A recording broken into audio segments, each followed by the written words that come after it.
Vamos falar de um dos livros mais, digamos, temidos da Bíblia, Levítico. Para muita gente, parece só uma lista de regras antigas, meio estranhas, né? Mas, e se eu dissesse que, na verdade, esse livro é a resposta para um problemão que ficou em aberto no final do livro de Êxodo? Olha só a cena. No finalzinho de Êxodo, a presença gloriosa de Deus desce e passa a morar no tabernáculo, bem no meio do acampamento de Israel. É um momento incrível. Só que tem um detalhe. Moisés, o grande líder, não consegue entrar. A santidade de Deus é tão intensa, tão poderosa, que ele fica do lado de fora. E aí fica aquela pergunta no ar, sabe? Como é que pessoas comuns, cheias de falhas, podem sequer chegar perto de um Deus que é perfeitamente santo? E a resposta para esse dilema todo está em uma única palavra, que é o coração de Levítico: santidade. Mas o que isso quer dizer na prática? O que significa que Deus é santo? Será que é só sobre ser moralmente perfeito? A palavra original, em hebraico, é kadosh, e a ideia por trás dela é de algo separado, único, algo que está numa categoria totalmente diferente. Pensa comigo, Deus é o criador de tudo, a fonte de toda a vida. Ele não é só mais uma coisa no universo, ele é o autor do universo. É outro nível, completamente. Uma analogia que ajuda muito a gente a entender isso é pensar no sol. A santidade de Deus é como o sol. É pura bondade, pura luz, a fonte da vida. Mas, ao mesmo tempo, se a gente chegar perto demais, sem a proteção certa, essa mesma intensidade pode ser perigosa. A presença de Deus é a melhor coisa que existe, mas ela se torna perigosa para tudo que é corrupto, para tudo que é injusto. É por isso que o livro de Levítico faz essa distinção super clara entre o que é santo, o espaço da presença de Deus, e o que é comum, que é, bom, o nosso dia a dia. Ser comum não é ruim, é só normal. Mas para entrar na presença intensa e santa de Deus, uma pessoa comum precisa de uma transição, precisa de alguma forma se tornar santa. Mas como? Como isso seria possível? É aí que Levítico entra. O livro inteiro é basicamente um manual de instruções. Ele mostra como Deus, por pura graça, criou um caminho para que pessoas imperfeitas pudessem viver perto da sua presença santa e em segurança. Essa solução divina vem em 3 partes principais. Vamos dar uma olhada em cada uma delas. O primeiro caminho eram os rituais, e aqui a gente tem 5 tipos de ofertas de sacrifícios. Alguns eram uma forma de dizer obrigado, sabe, como as ofertas de paz ou de manjares. Outros eram basicamente um jeito de dizer me desculpe, como as ofertas pelo pecado e pela culpa. Eram mais do que regras, eram ações cheias de símbolo, que lembravam o povo o tempo todo da graça de Deus, mas também da seriedade de errar. E aqui tem um ponto fundamental. O sacrifício de um animal não era um tipo de pagamento para comprar o perdão de Deus. Era um símbolo muito profundo. A pessoa que errou reconhecia que suas ações trouxeram mais morte e bagunça para o mundo bom de Deus. Então, o animal morria simbolicamente no lugar dela, e o sangue fazia a expiação, que literalmente significa cobrir o pecado. Era uma forma bem visual de mostrar as consequências do mal e, ao mesmo tempo, a vontade de Deus de perdoar. O segundo caminho eram os sacerdotes. Pensa em Arão e seus filhos. A função deles era ser uma ponte, mediadores. Eles representavam o povo diante de Deus e Deus diante do povo.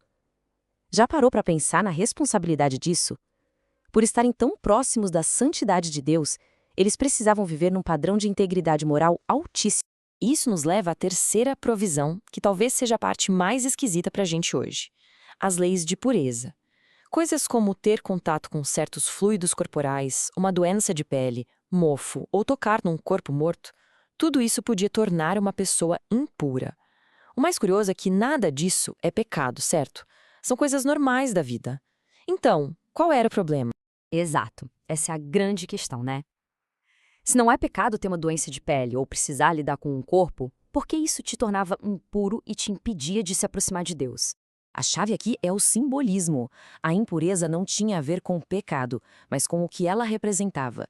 Todas essas coisas, doenças, morte e decomposição, estão ligadas simbolicamente à mortalidade. E o que é o exato oposto da morte? A vida. A essência de Deus é vida pura. Então, entrar na presença de Deus carregando um símbolo da morte seria uma contradição total. Ser impuro era só um estado temporário, não um julgamento de caráter. Ok. Então esses rituais cobriam os erros que as pessoas sabiam que tinham cometido. Mas e aquela maldade que a gente nem percebe? Aqueles pecados coletivos que vão se acumulando e contaminando a comunidade toda sem ninguém notar. Para lidar com isso, Deus estabeleceu o ritual mais importante do ano. É exatamente essa tensão que o famoso Dia da Expiação foi criado para resolver. Como é que se lida com a rebeldia coletiva? Com os erros que se acumulam na comunidade e ninguém nem se deu conta? O ritual era feito com 2 bodes. O primeiro era sacrificado, e seu sangue purificava simbolicamente todo o santuário. Mas o segundo bode,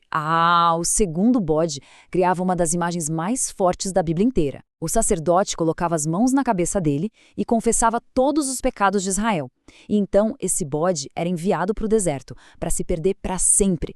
É o famoso bode expiatório. Uma imagem genial que mostra que Deus não quer só cobrir o pecado, Ele quer remover, mandar para bem longe. Com todo esse sistema de graça funcionando, o livro de Levítico termina com Moisés apresentando uma escolha muito clara para o povo de Israel. A mensagem era bem direta. Se o povo honrasse a santidade de Deus, se vivesse de acordo com a aliança, eles teriam paz e prosperidade na terra. Mas se eles virassem as costas para Deus e profanassem a sua presença, o resultado seria o desastre e, no fim das contas, o exílio. O que nos traz de volta aquela pergunta lá do começo. Depois de todo esse sistema, de todos esses rituais e leis, funcionou? O problema do final de Êxodo, de Moisés não poder entrar, foi resolvido? A resposta, de forma genial, está na primeira frase do livro seguinte, o livro de Números. Ele começa assim: O Senhor falou a Moisés na tenda. Na tenda, a barreira caiu. Moisés agora podia entrar na presença de Deus em nome do povo. Sim, funcionou. Levítico deu caminho para que um Deus santo pudesse viver em paz no meio de um povo imperfeito. E é por isso que Levítico é tão crucial. Ele não é só um livro de regras antigas. Ele está construindo os alicerces para a gente entender a justiça e a graça de Deus, a seriedade do mal e o desejo profundo de Deus de se relacionar com a gente. Todas essas ideias, o sacerdote perfeito, o sacrifício definitivo, a purificação verdadeira, são como sombras, sabe? Elas apontam para uma realidade muito maior que ainda ia se desenrolar na história. Isso nos deixa com uma última reflexão. Levítico mostra que viver na presença de Deus significa ser diferente, ser separado em todas as áreas da vida. Se a gente levar essa ideia a sério, como essa noção de ser um povo santo, separado para um propósito, se parece no nosso mundo hoje? O que significaria ser diferente de um jeito que reflete a bondade e a vida de Deus? Fica aí para a gente pensar.